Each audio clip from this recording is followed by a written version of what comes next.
O favoritismo é do Vozão. Sim. Uma odd Justo, eu acho. Justo, acho que é por aí mesmo, joga em casa.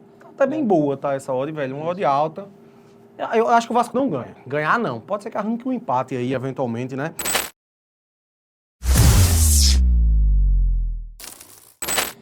Que é Ceará e Vasco, né? Duelo de Alvinegros, terça, 9h30 da noite, lá no Castelão.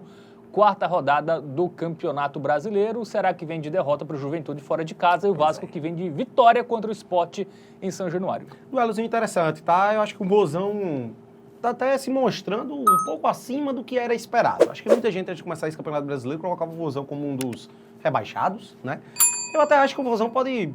Eu acho que vai papar uma vaga na Sul-Americana, tá? Eu acho que o Vozão não cai. E o Vasco da Gama é aquela coisa, dentro de casa é muito forte, de fora vacila, cara, ele não passa tanta confiança. Então vamos embasar o nosso raciocínio agora no nosso aplicativo do Game Arena, inclusive tá pintando aí na tela, e tem um QR Code aqui que é para você apontar a câmera do seu celular e baixar de forma gratuita para você poder ter seu embasamento, né? Nunca aposte por puro achismo, tá? Vamos que vamos analisar esse confronto agora. Rapidamente vamos dar uma olhadinha aqui em estatísticas, né? O aproveitamento recente do Vasco aí é o dobro nos últimos 5 jogos em relação ao do Vozão, mas a gente vai ter que dar uma relativizada aí, beleza? Vamos olhar a classificação, né, Fábio? 3 rodadas já, acho que a gente já consegue ter um leve parâmetro aí. Vasco da Gama indo para a Libertadores, hein? Será que mantém até o final? 3 jogos, né? 2 vitórias e 1 derrota. E a equipe do Ceará tá mais embaixo, né? O Ceará tem 4 pontos. Caiu para oitavo. É o 8º lugar, 1 vitória, 1 empate e 1 derrota. Vamos para os confrontos, né? Recentes aí das duas equipes. Começando pelo Ceará, né? Que a gente tem aí jogos onde ele marcou em todas as partidas, né? E tem um ponto interessante. Desculpa atrapalhar o raciocínio, mas ele abriu o placar nos 3 jogos do Brasileirão, tá? Fez o primeiro gol, tanto como contra o Bragantino, fez os 2 primeiros gols, né? 2-0, depois sofreu um empate. Contra o Grêmio, 2-0, um gol no primeiro tempo e outro ali no finalzinho, nos acréscimos da etapa final. E contra o Juventude, ele abriu o placar, mas sofreu a virada em Caxias do Sul, derrota por 2-1. Jogos aí onde o Vozão balançou as redes em todos eles.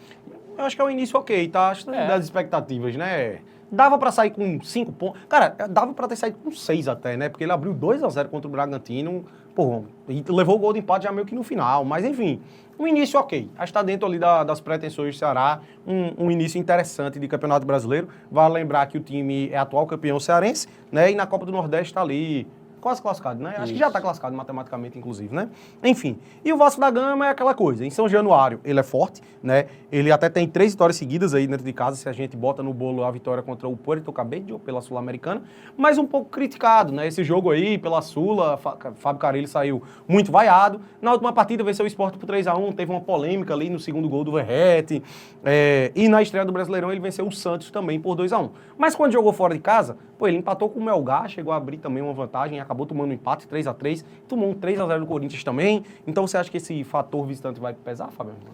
E tem a questão que o Vasco geralmente está poupando muito fora de casa, né? Poupou contra o Corinthians.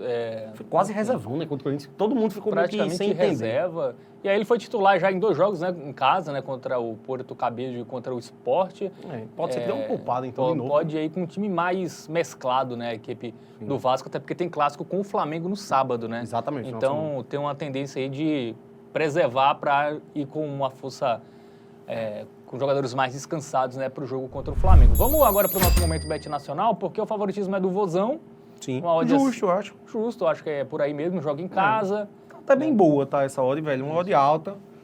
Eu acho que o Vasco não ganha. Ganhar, não. Pode ser que arranque um empate aí, eventualmente, né?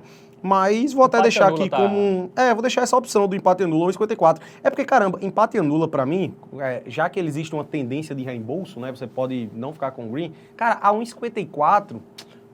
deu meu pezinho atrás. Mas eu acho que vai dar green. Meu palpite aqui é que o Vozão ganha, tá? Meu palpite para esse jogo aqui é um 2-1.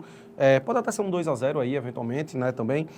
Enfim, ao meu ver, a melhor pedida para esse confronto, e por isso que eu não vou trazer um ambas marcam, tá? Eu tenho esse meu pezinho atrás com o Vasco. Pode ser que Carille, do nada, bote um time aí alternativo. A gente não tem como ter certeza. Então eu prefiro focar no Vozão. E por isso eu acho melhor pegar o dupla hipótese do Ceará e combinar com mais de 1,5 gols no jogo. Por quê? Cara, se eventualmente o Vasco for com força máxima e tal, pode ser 1-1, não é nenhuma loucura, tá? Um 2-1 Ceará também, eventualmente. Aqui vai ser green. Se o Vasco for alternativo, pô, eu confio em um 2-0 Ceará, por exemplo. Então eu tenho o meu pé atrás de pegar ali um ambas marcam, eventualmente, mas se o Vasco for com força máxima, um empate anula, você pode ficar no reembolso. Então essa aqui é, ao meu ver, a opção mais segura aí da partida. Muito bem, então 50 aí nesse dupla hipótese a favor do Ceará e o mais de 1,5 gols, combinando essas duas apostas aí temos a odd já acima de 1,70, melhor pedida aí para esse confronto, mas o empate anula a aposta do Ceará também é uma pedida aí interessante para esse jogo.